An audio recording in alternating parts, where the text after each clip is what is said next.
여러분, 믿기 힘들겠지만 멕시코의 미래를 뒤바꾼 작은 집단이 있습니다. 인구의 단 0.4%에 불과한 그들이 고위 관료는 물론 대법원, 명문 대학, 주요 기업까지 조용히 장악했다면 어떨까요? 120년 전 고된 이민길 위에서 시작된 한인들의 불굴의 꿈이 어떻게 멕시코 전역에 뿌리를 내리고 교육, 법률, 정치, 문화 전 분야에 깊은 흔적을 남긴 비밀이 풀립니다. 세계 각국의 역사학자와 정책 전문가들이 혀를 내두른 이 조용한 혁명의 전말.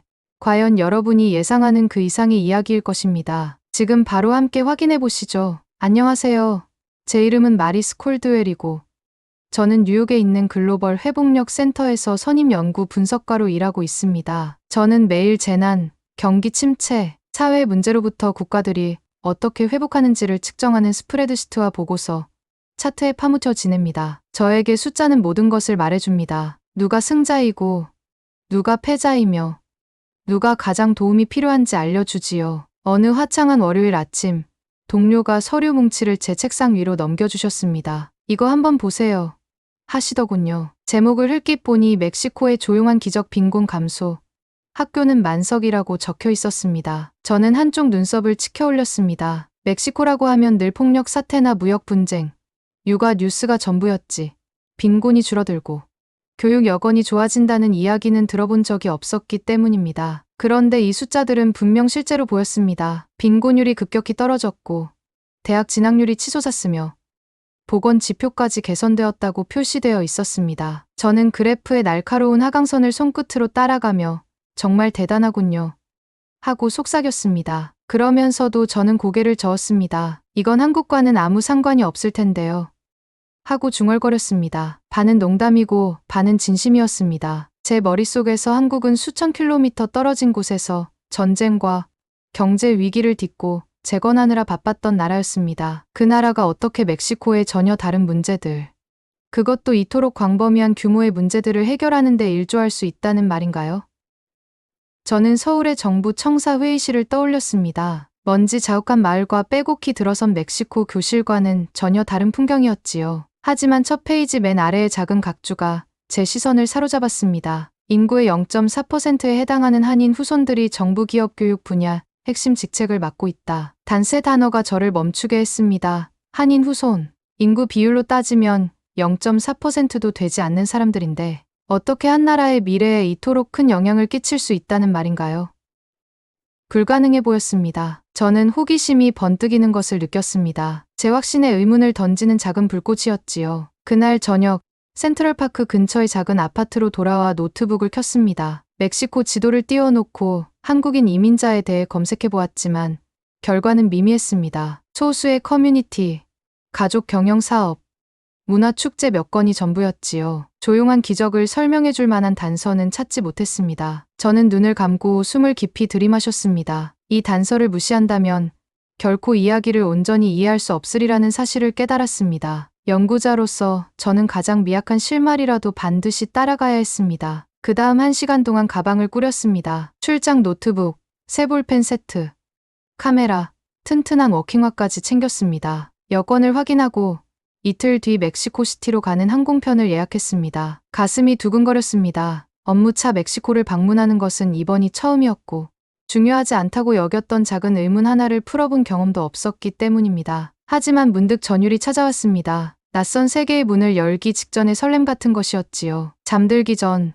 노트에 한 줄만 썼습니다. 한인 이민자 소수가 어떻게 멕시코를 바꿨는지 밝혀내기. 그 문장을 한참 바라보았습니다. 먼지 낀 기록 보관소에서 오래된 편지를 찾게 될지, 박물관 서랍 속 사진 한 장에 숨겨진 이야기를 마주할지, 아니면 선인장밭 위에서 삶의 흔적을 지닌 조부모의 입에서 전해지는 구전을 듣게 될지 상상하며 잠자리에 들었습니다. 다음 날 새벽, 알람이 울리기 전 눈을 떴습니다. 창밖 도시의 불빛은 아직 깜박이고 있었지만 저는 진한 커피를 한 모금 마시며 앞으로 마주할 일들을 떠올렸습니다. 마음을 열고 말을 아끼고 눈과 귀를 더욱 예리하게 다독여야겠다고 다짐했습니다. 증거가 어디로 이끌든 놀랍더라도 그 흐름을 따라가기로 했지요. 저는 여행 서류를 챙기고 가방을 단단히 잠근 뒤 공항으로 향하는 택시에 올랐습니다. 택시가 아파트를 떠나 속도를 높일 때 저는 뒤를 돌아보았습니다. 뉴욕의 불빛이 서서히 저 멀리 사라지고 대신 머릿속에 새로운 가능성의 불꽃이 피어올랐습니다. 이제 저는 단순히 숫자를 좇는 연구자가 아니었습니다. 그동안 제가 알던 모든 것을 바꿔놓을지도 모를 역사 속 숨은 시를 따라가는 탐험가가 되었지요. 그 순간만큼은 수년 만에 가장 생기 넘치고 동시에 가장 불확실했습니다. 저는 멕시코시티 공항에 내리자마자 떠오르는 해가 분홍빛과 오렌지빛을 하늘에 수놓고 있는 광경을 보았습니다. 터미널을 나서자 따뜻한 공기가 피부에 와닿았고 멀리서 자동차 소음이 희미하게 귓가에 맴돌았습니다. 택시에 올라타며 제 심장은 두근거리기 시작했습니다. 노트북을 가슴에 꼭 껴안고 저는 속삭이듯 말했습니다. 이게 진짜구나. 기사님께 목적지를 여쭤보니 저는 국립이민기록보관소라고 대답했습니다. 기사님은 고개를 끄덕이시고 우리는 높은 빌딩과 보라색, 자카란다 나무가 늘어선 넓은 대로를 따라 달려나갔습니다. 저는 창문에 이마를 거의 댄 채 반짝이는 마철로에서 오래된 돌담과 알록달록한 벽보가 가득한 동네로 바뀌는 풍경을 지켜보았습니다. 드디어 보관소 건물이 성체처럼 우뚝 서 있는 것을 보자 저는 숨을 깊이 들이켰습니다. 낡은 나무문은 군데군데 닳아 있었고 돌계단은 제 등산화 아래에서 삐걱거렸습니다. 저는 숨을 고르며 다짐했습니다. 100년 전 이곳에 온 한인 이민자들의 숨겨진 이야기를 찾아내겠어. 안으로 들어서니 오래된 종이와 역사의 냄새가 코끝을 찔렀습니다. 어두운 복도를 따라 금속 서랍장이 줄지어 있었고 비기록실을 알리는 작은 표지판을 따라갔습니다. 마침내 작은 사무실에 다다르자 책상 위 서류 더미를 정리 중이던 은발의 여성분이 고개를 들어 미소 지으셨습니다. 안녕하세요. 저는 이사벨라 라미레즈입니다. 그녀는 부드러운 목소리로 인사하셨습니다. 무엇을 도와드릴까요? 저는 제 소개를 하고 한국계 멕시코 역사를 연구하러 왔다고 말씀드렸습니다. 그러자 그녀의 눈이 반짝이며 호기심 많은 분이시군요 하고 환하게 웃으셨습니다. 저를 따라오세요. 이사벨라는 연도별, 월별, 일자별로 분류된 서랍장을 지나 좁은 통로를 안내해 주셨습니다. 제 손바닥에는 땀이 송골송골 맺혔습니다. 이사벨라가 1905년이라고 적힌 서랍장의 자물쇠를 풀고 낡은 리본으로 동여맨 누런 문서 묶음을 꺼냈습니다. 이게 최초의 이민 기록입니다. 그녀가 조심스레 리본을 풀자 저는 서류의 코끝을 밀착하듯 다가가 살폈습니다. 첫 번째 파일에는 120명의 한국인 이름이 빼곡히 적혀 있었습니다. 각 이름 옆에는 1905년 4월 도착, 목적지 유카탄이라고 간단한 메모가 붙어 있었습니다. 저는 손끝으로 그 목록을 따라가며 심장이 쿵쿵 뛰는 것을 느꼈습니다. 저분들은 도착해서 무슨 일을 겪으셨을까? 이사벨라가 농장 경비원이었던 디에고 몬토야의 일기장을 건네주셨습니다. 또렷하지만 빛바랜 필체로 그는 이렇게 적어 놓았습니다. 그들은 자결하는 태양 아래에서 선인장 열매를 따며 허리를 굽힌 채 일했습니다. 이상한 말투로 얘기하면서도 저녁이면 고양이 노래를 불렀습니다. 서로를 형제, 자매라고 부르며 버티는 모습에 가슴이 먹먹했습니다. 저는 눈을 감고 끝없는 먼지바람이 부는 들판과 가시투성이인 선인장밭, 그리고 처음 들어보는 노래를 흥얼거리는 그들의 모습을 떠올렸습니다. 가슴 한켠이 저릿해왔습니다. 다른 기록도 있을까요? 제가 조용히 여쭙습니다. 이사벨라는 지도를 펼쳐 보이며 유카탄 곳곳에 찍힌 작은 빨간 점을 가리키며 말씀하셨습니다. 그들은 좋은 임금과 집을 약속받고 왔지만 현실은 가혹했습니다. 예상의 절반도 못 받았고 병에 걸린 사람도 많았죠. 가족을 다시 만나지 못한 이도 많았고요. 저는 눈가가 촉촉해지며 책장을 넘겼습니다. 빛바랜 사진 한 장에는 임시 교실처럼 보이는 곳에 모여 선한국인 남녀가 서 있었습니다. 분필 가루가 바닥에 흩어져 있었고 손으로 그린 한글 차트가 벽에 걸려 있었습니다. 저는 마치 분필이 칠판을 긁는 소리가 들리는 듯했습니다. 그들은 학교를 세웠습니다. 이사벨라가 설명하셨습니다. 아침엔 한국어를, 오후엔 스페인어를 가르치며 고향을 잊지 않으려 애썼지요. 목이 메어 저는 작은 목소리로 속삭였습니다. 서로에게 기댐으로써 버텨냈군요. 이사벨라는 안타까운 미소를 지으셨습니다. 맞아요. 음식도, 약도, 희망도 나눴지요. 밤이면 아리랑을 속삭이며 고향을 떠올렸습니다. 저는 노트북을 덮고 시계를 보았습니다. 2시간이 어떻게 흘렀는지 모를 만큼 빠르게 지나갔습니다. 뉴욕에서 가졌던 회의감은 이미 먼 옛날 일처럼 느껴졌습니다. 저는 일어나며 결연히 말했습니다. 감사합니다. 이사벨라, 이 이야기 잊지 않겠습니다. 그녀는 제 손을 꼭 잡으며 행운을 빌어요. 마리스, 다음은 메리다에 가보세요. 그곳에서도 더 많은 이야기를 찾으실 거예요 라고 격려해 주셨습니다. 보관소를 나서자 태양은 이미 높이 떠 있었습니다. 저는 마음속에 그 먼지투성이 교실과 그 용감한 사람들의 모습이 맴돌며 이 여정이 이제 막 시작되었음을 확신했습니다. 앞으로 이 숨겨진 기적의 모든 층을 밝혀낼 준비가 되어 있었습니다. 저는 멕시코시티에서 출발하는 작은 비행기에 올랐습니다. 창문 너머로 펼쳐진 풍경은 점점 달라지고 있었습니다. 고층 빌딩이 사라지고 초록빛 들판과 주황빛 흙밭이 이어졌습니다. 비행기가 메리다를 향해 내려갈 때마다 가슴이 두근거렸습니다. 저는 이마를 창문에 대고 흥분과 긴장이 뒤섞인 감정을 느꼈습니다. 비행기에서 내리자마자 공기는 달콤하고 습기가 가득해 마치 따뜻한 시럽 속에 들어온 것 같았습니다. 저는 캐리어를 끌고 택시 승강장으로 향했습니다. 친절한 기사님 호르에가 고개를 끄덕이며 인사하셨습니다. 로컬 역사박물관으로 가시나요? 저는 미소를 지으며 네, 맞습니다. 라고 답했습니다. 차창 밖으로는 노란색과 파란색으로 칠해진 식민지풍 건물들이 늘어서 있었고 그 위로 울창한 나무들이 그늘을 드리웠습니다. 인도에서는 아이들이 까르르 웃었고 곳곳에 자리한 노점상들이 스페인어로 손님을 부르고 있었습니다. 마치 도시 전체가 살아 숨쉬는 듯 느껴졌습니다. 박물관에 도착하자 큼직한 나무문을 지나 어두운 로비로 들어섰습니다. 곳곳에 설치된 스포트라이트가 오래된 사진들을 비추고 있었습니다. 그곳에서 저는 큐레이터 디에고를 만났습니다. 그는 키가 크고 마른 체구에 마치 수천 가지 이야기를 담고 있을 것 같은 어두운 눈빛을 가지고 있었습니다. 그는 저와 악수하며 환영합니다. 한국계 멕시코 유산을 보러 멀리서까지 오셨군요. 라고 다정하게 인사했습니다. 저는 그의 미소에 감사함이 묻어나는 따스함을 느꼈습니다. 좁은 복도를 따라 유리 진열장이 줄지어 있는 전시실로 들어섰습니다. 디에고가 첫 번째 진열장 앞에서 멈춰 서더니 말했습니다. 여기 낡아빠진 교과서들이 전시되어 있습니다. 저는 무릎을 굽혀 가까이서 살펴보았습니다. 책등은 헤어져 있고 표지도 바랜 채 너덜거리고 있었습니다. 안쪽 페이지에는 한글 자모와 스페인어 단어가 나란히 적혀 있었습니다. 저는 먼지 바닥에 막대기로 글자를 따라 쓰거나 칠판에 분필로 또박또박 글씨를 연습하던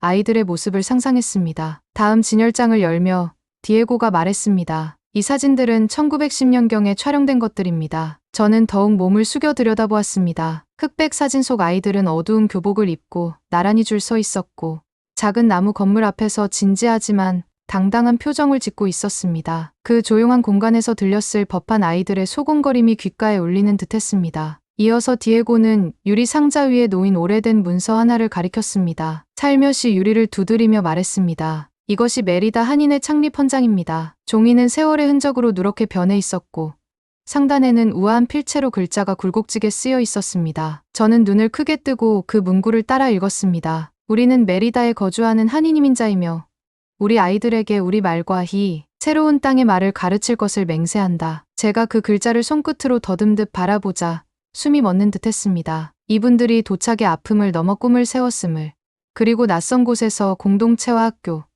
소속감을 만들어냈음을 증명해주는 기록이었습니다. 디에고는 또 다른 유리 진열장을 열고 작은 가죽 일기장을 꺼냈습니다. 이건 김성일님의 일기장입니다. 그는 부드럽게 말씀하셨습니다. 저는 흰 장갑을 낀 그의 손길을 지켜보다 가늘게 숨을 몰아쉬었습니다. 그가 조심스레 페이지를 넘기자 또박또박 쓰인 한글과 스페인어 메모가 섞여 있었습니다. 한 페이지에는 이렇게 적혀 있었습니다. 오늘 2명의 마을 사람에게 한글을 가르쳤습니다. 어두운 곳에 켜진 촛불처럼 얼굴이 환해졌습니다. 저는 눈을 감고 김성일 님이 학생들의 손을 잡고 글자를 가르치며 미소 짓던 모습을 떠올렸습니다. 어느새 눈가에 뜨거운 물방울이 맺혔습니다. 이민자들은 뜨거운 햇볕과 배고픔, 편견 속에서도 결코 포기하지 않았습니다. 그들은 교육을 무기이자 방패이자 미래로 가는 다리로 삼았습니다. 디에고는 저를 조용히 바라보았습니다. 이들의 이야기는 이제 시작일 뿐입니다. 다음에는 오늘날에도 그들의 뜻을 이어가는 후손들을 만나보세요. 저는 고개를 끄덕이며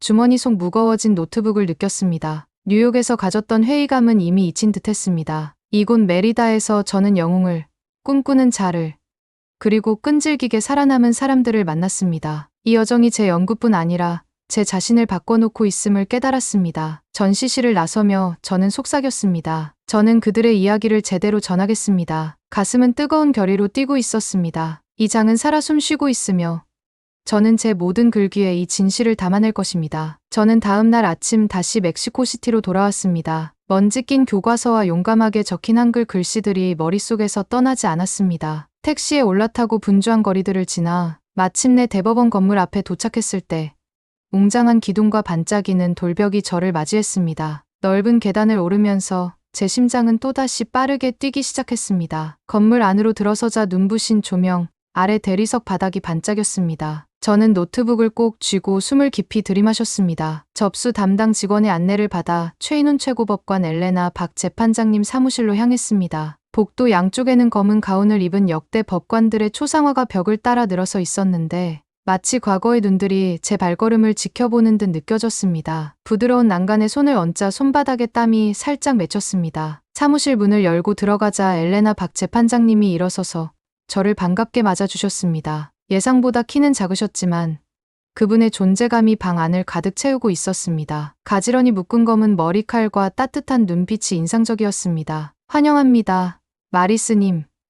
재판장님께서 또렷한 영어로 말씀하셨습니다. 한국계 멕시코 역사를 연구하신다 들었습니다. 저는 고개를 끄덕이며 떨리는 목소리로 대답했습니다. 귀한 시간을 내주셔서 감사합니다. 한국 유산이 멕시코 지도층에 얼마나 깊이 뿌리내렸는지 알고 싶습니다. 재판장님은 부드러운 미소를 지으며 큰 책상이 있는 자리로 저를 안내하셨습니다. 그 책상 위에는 현직 주조 법관 명단이 놓여 있었습니다. 저는 가까이 다가가 이름을 하나하나 읽었습니다. 32 중 6명이군요. 제가 속삭이듯 말했습니다. 가슴이 조여왔습니다. 거의 20%나 되네요. 엘레나 박 재판장님께서 손을 포갠 채 말씀하셨습니다. 그분들의 조상들은 성실한 노력과 교육, 그리고 지역사회 봉사를 통해 신뢰를 쌓아 올렸습니다. 세대마다 그 기반 위에 또 하나씩 쌓아 올린 것이지요. 제 맥박이 더욱 빨라졌습니다. 유산 때문에 어려움을 겪은 적은 없었을까요? 물론 있었습니다. 재판장님께서 고개를 끄덕이셨습니다. 하지만 그들은 오히려 그런 어려움을 바탕으로 더 강해졌습니다. 학습 모임을 조직했고 이웃들에게 스페인어를 가르치며 지방의회에서도 봉사했지요. 시간이 지나며 그들의 평판은 공정함과 헌신으로 굳어졌습니다. 잠시 멈추시고 저를 바라보셨습니다. 후손 중 한 분을 직접 만나보시겠습니까? 저는 숨을 죽인 채 네, 꼭 뵙고 싶습니다. 라고 힘겹게 대답했습니다. 몇 시간 뒤 저는 멕시코 국기와 태극기가 나란히 걸린 화려한 사무실에서 발레리 조 상원의원을 만났습니다. 창문으로 햇빛이 쏟아져 들어와 두 국기의 색을 더욱 선명하게 비추고 있었습니다. 저를 환영하는 그녀의 미소에 전율이 일었습니다. 조 상원의원님은 상냥한 미소를 지으며 제게 자리에 앉으라고 권하셨습니다. 책상 위에는 학생 교환 프로그램 사진, 한국 지도가 그려진 지도, 문화축제 메달들이 놓여 있었습니다. 저는 서울에서 촬영된 학생들 사진을 가리키며 물었습니다. 이 프로그램에 대해 말씀해 주시겠습니까? 그녀는 몸을 앞으로 기울이며 설명하셨습니다. 우리는 10년 전부터 학생들을 서울로 보냈습니다. 그들은 언어와 기술, 예술을 배웁니다. 돌아오면 로봇공학 프로젝트, K-드라마 상영회, 한국 요리 교실 같은 새로운 아이디어를 고향에 가져오지요. 학생들이 돌아와 친구들과 김치 레시피를 공유하고 K-팝 노래를 틀어주는 모습을 상상하자 제 가슴이 벅차올랐습니다. 사람들은 어떻게 반응하나요? 제가 여쭙습니다. 처음에는 호기심, 그 다음에는 존경이 따라옵니다. 그녀는 부드럽게 웃으셨습니다. 한국 문화의 깊이, 그 역사와 가치를 알게 되면 소프트 파워의 힘을 이해하게 되는 거지요. 그 말이 제 귓가에 울려 퍼졌습니다. 소프트 파워, 단순한 단어지만 그 안에는 엄청난 무게가 담겨 있었습니다. 음악, 언어, 음식이 이어져 두 먼 나라를 하나로 연결하는 실타래가 되고 있었습니다. 저는 노트북을 덮으며 깊은 통찰을 느꼈습니다. 이민자들의 여정은 오늘날 지도자와 교육자, 문화 외교관으로 이어지는 장대한 테피스트리가 되어 있었습니다. 이 사무실들에서 저는 그 살아있는 증거를 마주했습니다. 제 의심은 사라지고 경외와 감사가 자리 잡았습니다. 조 상원의원 씨를 나서며 저는 발걸음을 가볍게 내디뎠습니다. 도시의 소음이 마치 박수갈채처럼 느껴졌습니다. 그 순간 저는 숫자가 아닌 그 뒤에 숨은 맥박치는 마음들을 전하겠다고 다짐했습니다. 저는 이른 아침 국립자치대학교 캠퍼스에 발을 디뎠습니다. 아직 공기는 서늘했고 새들의 지저김이 가득했지요. 역사적인 건물들 사이로는 햇살에 따뜻하게 달궈진 돌기둥이 우뚝 솟아 있었습니다. 저는 이선 박사님과 함께 그늘진 오솔길을 따라 걸으며 가슴이 두근거렸습니다. 박사님께서는 지나가는 학생들에게 인사를 건네셨고 학생들은 밝은 눈빛으로 저를 향해 정중히 고개를 끄덕였습니다. 박사님은 저를 나무 벤치가 놓인 큰 강의실로 안내하셨습니다. 높은 천장 아래로 들어오는 햇살이 공기 중 먼지를 황금빛 가루처럼 비추고 있었습니다. 강단 앞에는 공책을 펼친 채 앉아있는 학생들이 30명쯤 보였습니다. 곱슬거리는 갈색 머리부터 생머리까지 저마다 호기심, 어린 표정으로 칠판에 한글을 적고 있는 모습을 지켜보고 있었지요. 저는 마음속으로 환호했습니다. 정말 놀랍습니다. 제가 박사님께 속삭였더니 박사님은 살며시 미소 지으셨습니다. 이분들은 2세, 3세대로 이어진 한인계 학생들입니다.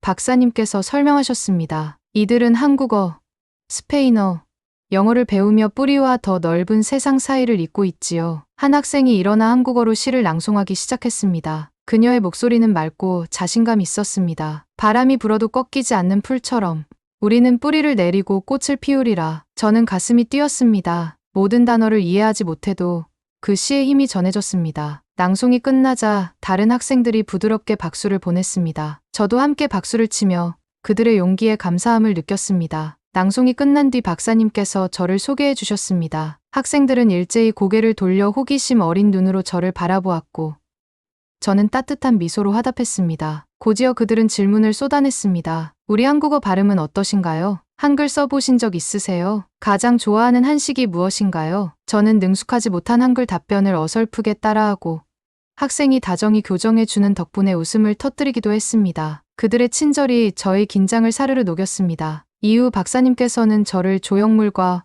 화분이 놓인 안뜰로 안내하셨습니다. 교육은 이야기의 한 부분일 뿐입니다.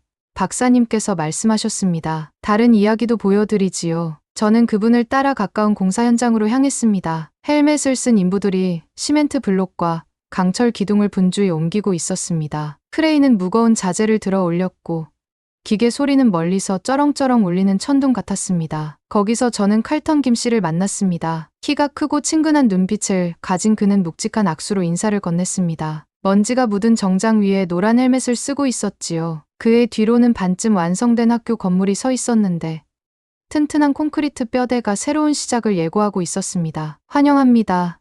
마리스님. 칼턴 씨가 웃으며 말했습니다. 여기는 메리다에서 배운 그분의 이름을 딴 산성일 이중언어학교입니다. 저는 그분과 함께 걸으며 창문을 설치하고 노란빛 벽을 칠하는 노동자들을 지켜보았습니다. 할머니의 약속이 이곳에 살아있습니다. 칼턴 씨가 낮은 목소리로 말씀하셨습니다. 세상이 우리를 잊어도 우리는 일어설 것이다. 라고 하셨죠. 저는 잠시 눈을 감고 먼지 속에서 한글을 가르치던 그 용감한 여인의 모습을 떠올렸습니다. 그리고 벽화에 그려진 아이들의 얼굴을 바라보았습니다. 아이들은 한글과 스페인어 교과서를 들고 활짝 웃고 있었습니다. 칼턴 씨는 휴대폰을 꺼내 장학금을 받은 졸업생들이 교사, 엔지니어, 의사로 돌아온 사진을 보여주었습니다. 사진마다 한국 정신을 지닌 사람들이 멕시코 전역에서 공동체를 돕는 이야기가 담겨 있었습니다. 먼지가 발끝에서 춤추듯 일어날 때 저는 눈가가 촉촉해지는 것을 느꼈습니다. 초기 이민자들이 심은 회복력의 씨앗은 이제 학교와 직업, 새로운 희망으로 자라나고 있었습니다. 저는 가슴에 손을 얹고 조용히 속삭였습니다. 감사합니다. 그들의 유산을 지켜주셔서. 칼턴 씨는 눈을 붉히며 고개를 끄덕였습니다. 이것은 시작에 불과합니다. 저는 크레인 소리와 웃음소리가 어우러진 현장 한가운데 서 있었습니다. 채워질 교실을 약속하듯 벽돌 하나하나가 놓여가고 있었습니다. 제 노트북은 기록할 이야기로 무거웠지만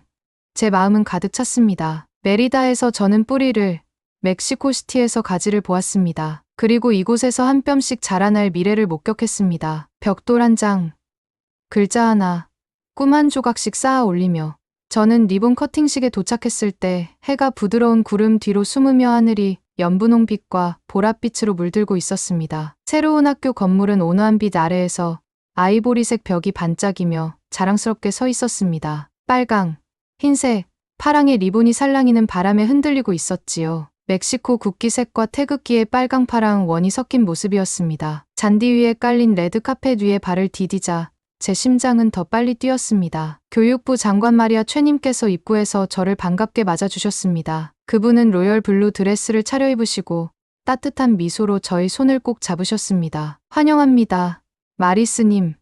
하고 인사해 주셨지요. 장관님 뒤로는 학생, 학부모, 교사, 지역 공무원들이 들뜬 표정으로 모여 있었습니다. 웃음소리와 수다가 화려한 색종이처럼 공기 중에 흩날렸습니다. 주위를 둘러보니 한복을 곱게 차려입은 아이들이 마리아치 복장을 한 친구들 옆에 서 있었습니다. 작은 손에 국기를 하나씩 들고 있는 모습이 귀여웠습니다. 그들의 얼굴에는 자부심과 약간의 긴장감이 공존하고 있었습니다. 제가 메리다에서 한국어로 한마디 말할 때 얼마나 수줍었는지 떠올리자 미소가 번졌습니다. 분홍색 한복을 입은 작은 소녀가 수줍게 손을 흔들어 주었고 제 가슴이 설렜습니다. 최 장관님께서 마이크를 두드리자 공연장 전체가 고요해졌습니다. 장관님은 거대한 가위를 높이 드시며 말씀을 시작하셨습니다. 오늘 우리는 단순히 학교 하나를 여는 것이 아닙니다. 우리는 문화관의 다리이자 희망의 보금자리, 그리고 미래에 대한 약속을 엽니다. 차분하지만 힘 있는 목소리가 가만한 공기를 울렸습니다. 제 몸에 전율이 흐르는 듯했습니다. 우리 뒤로 상념의 바람이 깃발을 살짝 흔들었습니다. 아이들은 리본 양쪽에 줄지어 서서 가위를 뚫어져라 바라보고 있었습니다. 저는 그들 바로 뒤에서 노트북을 품에 안고 서 있었습니다. 숨조차 멈춘 것 같은 완벽한 순간이었습니다. 짠!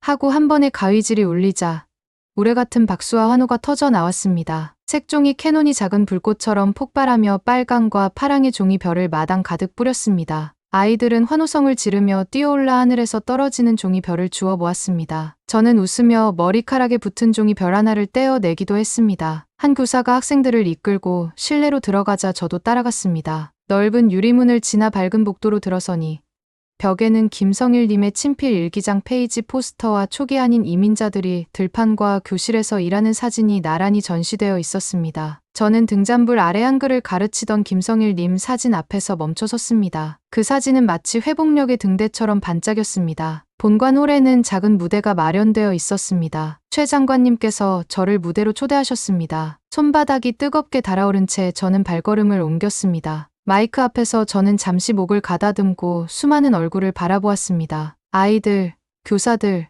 공무원들, 학부모들까지 깊게 숨을 들이마셨습니다. 이 자리에 설 수 있어 영광입니다.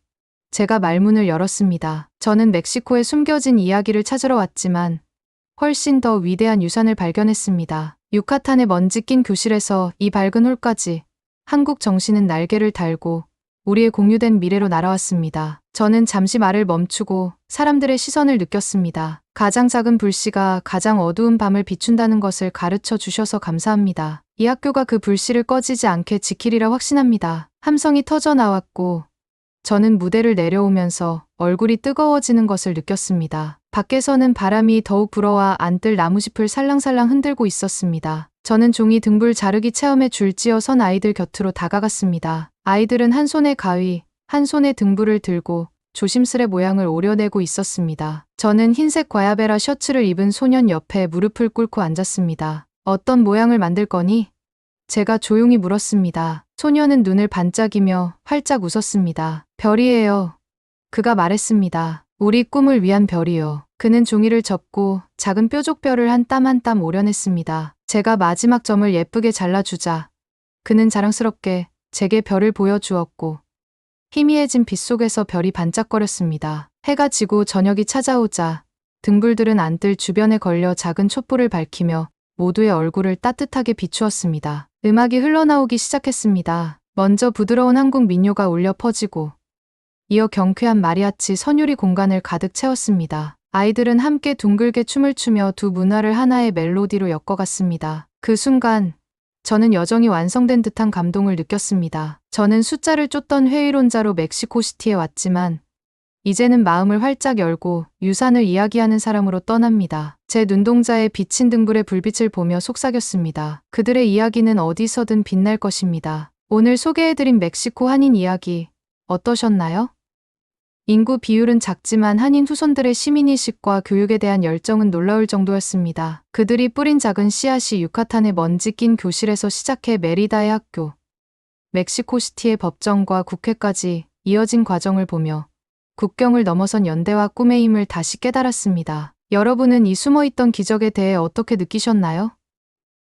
댓글로 여러분의 생각을 공유해 주시면 감사하겠습니다. 이 이야기가 더 많은 분들께 전해지려면 구독과 좋아요가 큰 힘이 됩니다. 주변에 이 감동적인 역사를 알려주시려면 공유도 부탁드립니다. 오늘도 함께해 주셔서 감사합니다. 앞으로도 저와 함께 사람과 문화가 만들어내는 작은 변화의 여정을 계속해 나가요.